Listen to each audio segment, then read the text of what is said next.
Hi folks, this is Don Meisner with the North Country Fishing Report.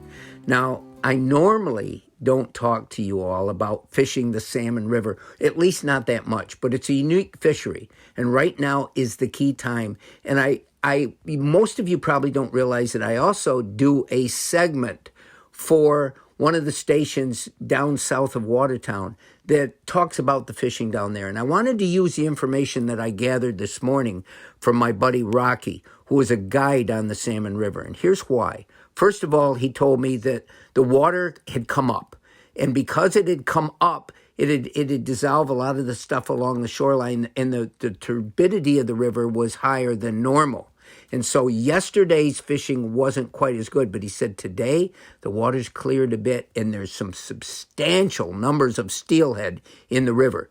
Okay, now here's where it becomes important to all of us. He said those steelhead can smell the salmon eggs in the water that's rushing out of the river. It's bringing them up, that smell of salmon eggs. So why is that important for us? It reinforces what I've told you, that sense, that smells can make a difference with fish in the water. They rely on their sense of smell. Well, in this case, it becomes so powerful that those fish are orienting around anything that's like an egg.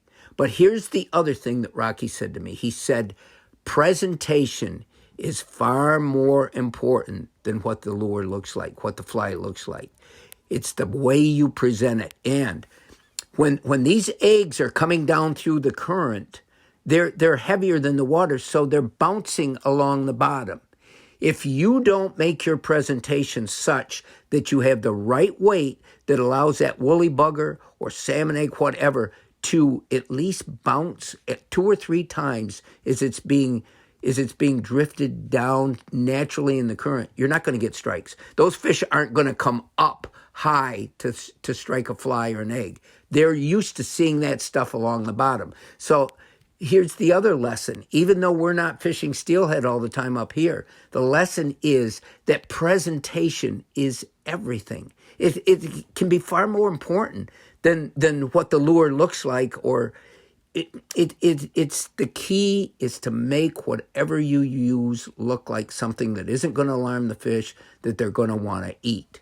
So I wanted to pass some of this along right now. For people that get a chance to go down there and do this kind of fishing, this is a fabulous time. They can hook one of the greatest fighting fish, the steelhead, and they're big, and they're not going to have this experience any other time of the year unless they can get out on a big boat out in Lake Ontario and fish for them there.